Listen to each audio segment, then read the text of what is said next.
the ball's hanging and you're waiting for Yeah. it. And you're just like, it's coming, it's coming, it's coming. And as a batsman, many batsmen, you're like, I'm going to smash this. And then the batsman mistimes the ball and then a few people drop the catch. I don't think I'm prepared to talk about drop catches just yet. I think we need to wait for like episode 3 or 4 before we talk about drop catches. It just had to come out. No, I'm not ready for that. Okay.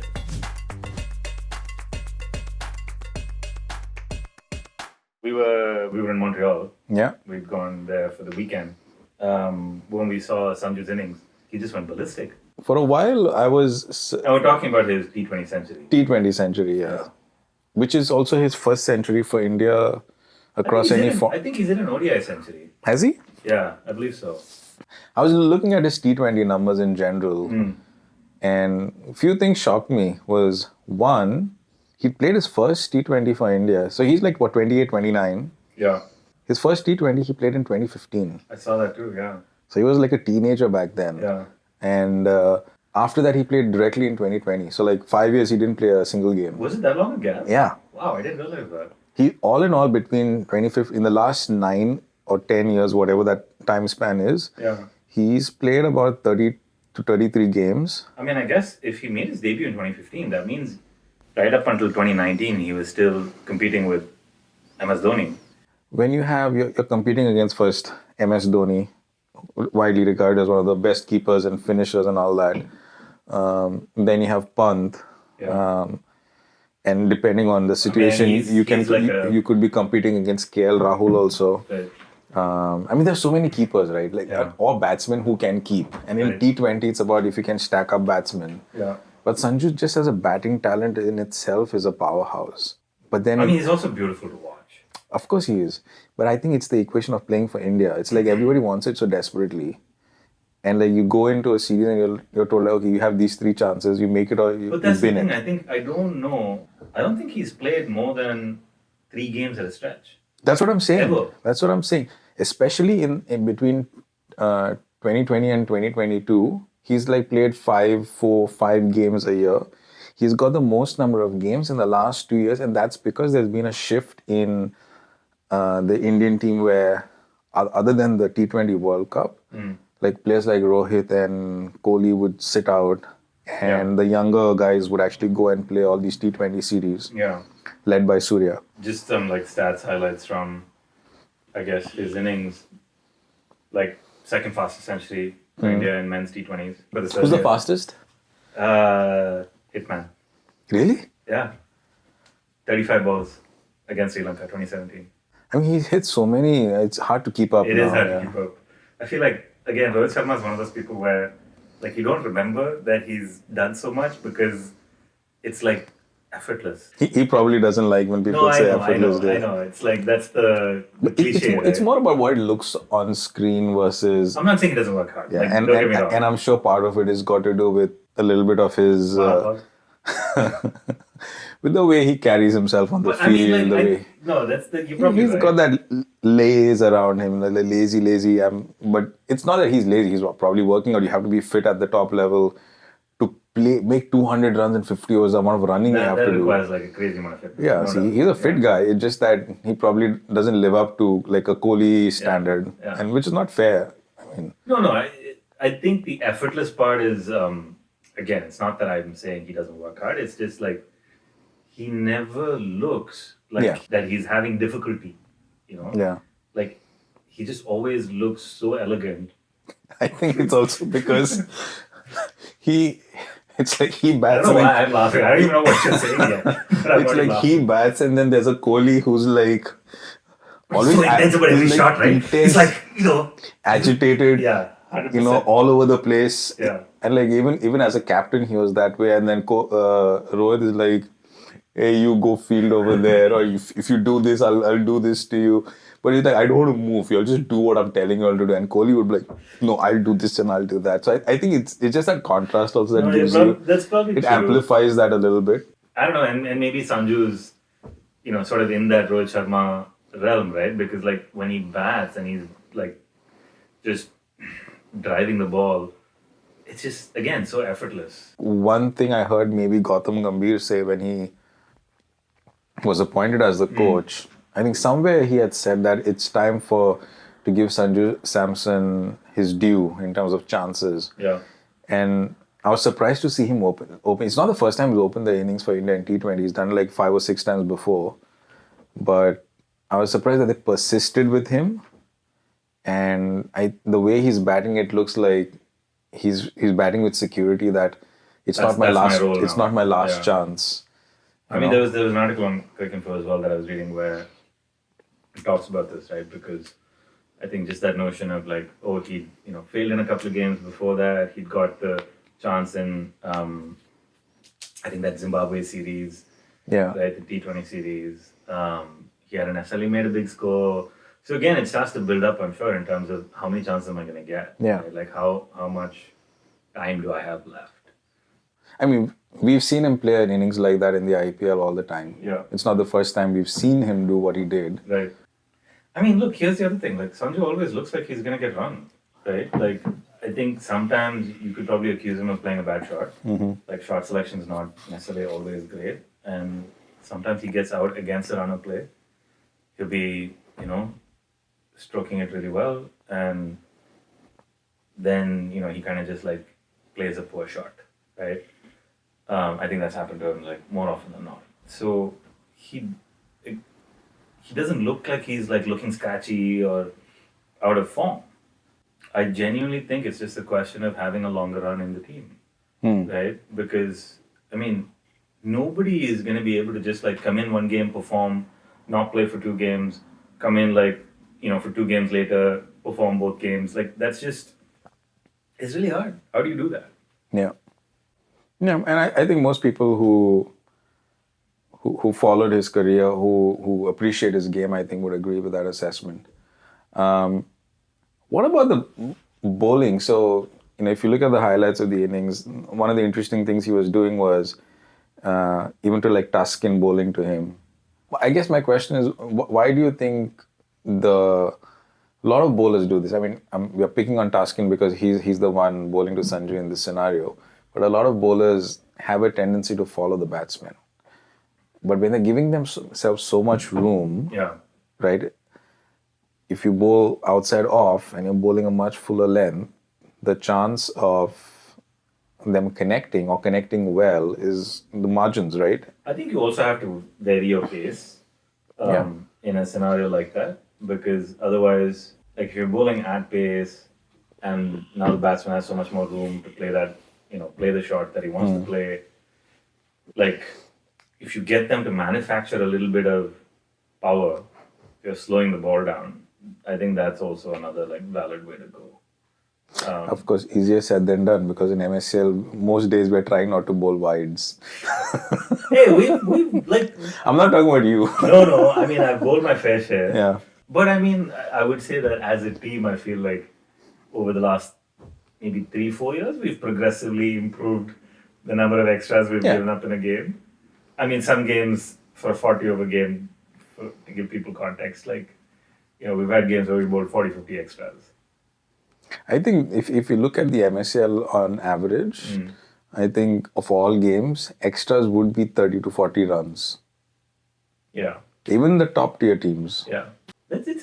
Being consistent is really hard, man. I mean, see, the thing is, we don't do this every day. It's not our job, right? We're not professionals. But it makes you appreciate, I think, the work that goes into, from whether it's a bowler or a batsman or like any specific skill, just how much work goes into actually executing that skill, right? Like, just the ability of bowling like a standard line and length, right? Just off stump line, please. Yeah. Is actually not difficult. I mean, it's not easy, right? Like, it can be hard. And I think having played league cricket over here has given me more appreciation for that. Totally. And oftentimes, when I see some of our teammates who have a good standard ball that gets them wickets, then think, I'm now going to try and get the ball to do this, or try and bowl slow, or try and bowl faster. And I'm like, the international guys, they don't attempt to do any of this till they've absolutely perfected one thing. This is the thing that makes me think of Ashwin again. Because he's the guy, or he is like someone where I feel he's put so much work into every single variation of his Yeah. that his variations themselves are like so precise. He's the kind of bowler where like you look up to him because you know that he's, for the most part, of course, everybody bowls bad balls, but he's the kind of guy who is landing the ball exactly where he wants it to land and is doing exactly what he wants it to do. I mean, you might feel that way looking at Bumrah as well, but with Ashwin, there's a level of, I think, what we were just talking about, that level of practice and intensity and craft. And you think about it as a club cricketer, and I mean, I'd like your thoughts on it from like a batting point of view also, right? Like, how do you think about it in terms of executing a specific shot, for instance? I don't see myself qualified as doing that, but even, I mean, just within your own context of like maybe how you used to play a certain shot and how you worked on it. I think a lot of it has to do with understanding your weaknesses. Like from a batting perspective, there are some strengths, some weaknesses, and trying to, for me at least, converting those weaknesses into strengths eventually. Like you used to have a hard time playing off your hips. No, of my legs. Off your legs. So like the ball that's on middle and leg, I would almost be a guaranteed LBW candidate. But the last 2 seasons, I feel like that's been a difference.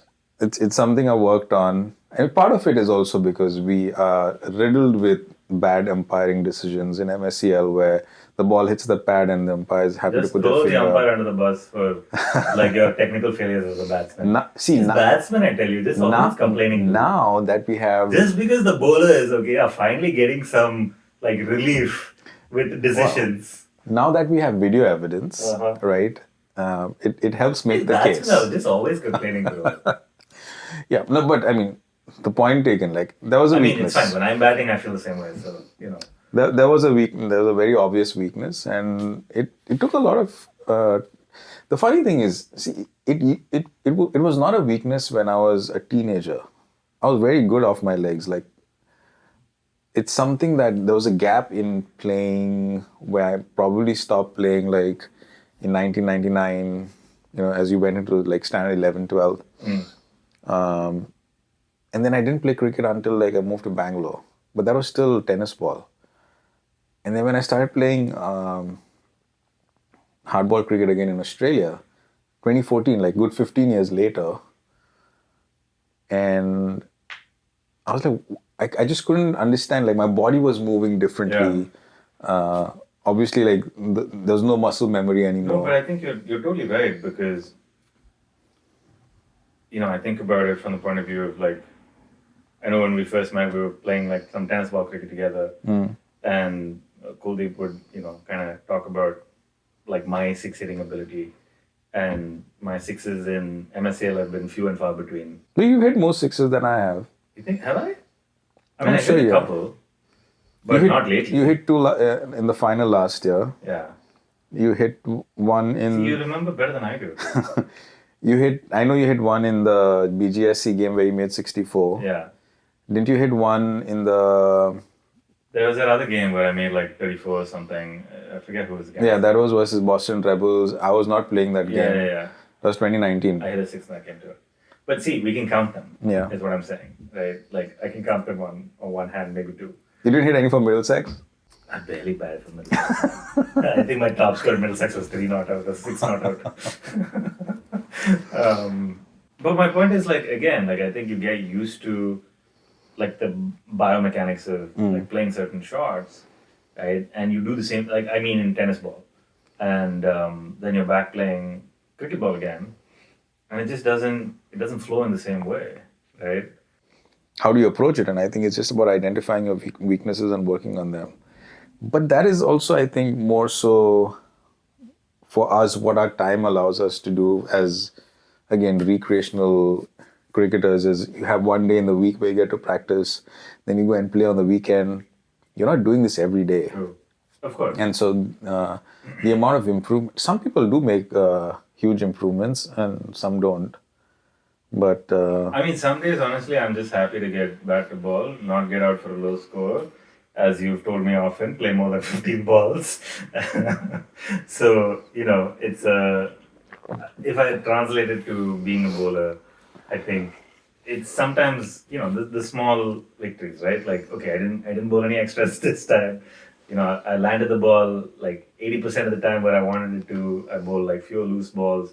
Of course, getting wickets, is like the best feeling. But as we've seen in your many celebrations. I mean, what can I say? It's like it's joyful, right? One feels. No, joyful. we all share that joy. Well, it's that like emotion of when you're on the field and your mind is like uncluttered and all that's there in your mind and in your thought and in your like action is the game. And so it's a very like pure thing because you're just there bowling, thinking about what you want the ball to do, and it's kind of like brain to hand to like delivery, and then when that results in a wicket, it's like an emotional release. And yeah, I don't know how else to describe it. It's, What's your favorite wicket you've taken in MSCL? oh my god, that's a tough question, man. I'm not like you. I don't remember like each and every moment. I probably overall spell. Like, let's say, has there been a situation where you've bowled a few balls to a batsman? Yeah. You've kind of figured out what's troubling them, or you worked out a strategy with the captain, then gone back and executed it and got the wicket. I think overall, and this is not like a specific instant, but like, and maybe this is common for a lot of us, but my favorite wicket to get is to get someone bowled. Of course. Yeah. 100%. But there have been a few wickets like, where we've set up something and, you've kind of figured out like that game that we played where I took my 4-wicket haul where I was bowling off a short run up. And you took 2 catches out of those 4? One of your bowling. Yeah. You had got 2 that game. LBs, 1 caught Yeah. behind and 1 catch that I took.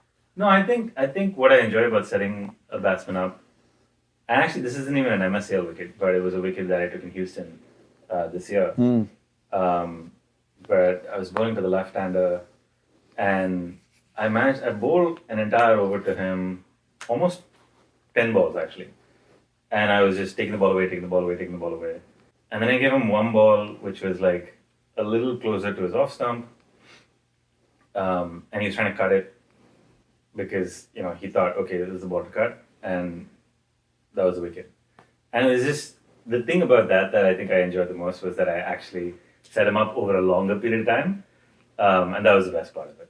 Because I think so often we're like, game situation also, in a 40-over game, you don't necessarily get that many balls to bowl to one batsman and set them up. So it's nice to be able to do that and like kind of build that pressure and actually get to the point where you're like, now is when, a slight variation, not even a major one, is like what gets you the wicket. That's awesome. Yeah. And for context, he's talking about a test match game that we played in Houston. That's right. That was kind of cool to do also. Yeah. It's like, when do you get to do that as a... We don't get to play a lot as a of club test player, matches right? and playing in whites and I'm looking forward to playing with the Duke's ball this year. As a bowler, I'm definitely looking forward to that. Yeah, I also want to bowl. I like. Dude, you're a good bowler. I appreciate it. I go back to the 90s. For me, like, it's always Chris Harris. That's what I always like think about. Like a Chris Harris bowler. The bald head. It's not just the bald head. It's the kind of like deceptive medium pace, which sometimes like is slow enough that it would be like 2 Anil Kumble balls, would be bowled. I think I'm slower than Anil Kumble. Oh, 100%. I feel like Anil Kumble was like express compared to you or something. No, but it's like, okay, not every ball, but like there are some balls which are, sort of like much slower. But you move the ball. Like you do get some movement. You get pretty good movement, I feel. Yeah, I can move. The red ball, I remember because in Australia we used to exclusively play with the red ball. At my pace, when the ball swings, It's like you're like watching the ball swing in slow motion. And it's like, how do you react to this nonsense? No, you're right, because you're through with the stroke. And then, like, you know, No, it's like, so, MSCL has these guys who spin they're not even spinners. dude, I hate those bowlers, man. So they'll just lob the ball and it's like, okay, you're waiting.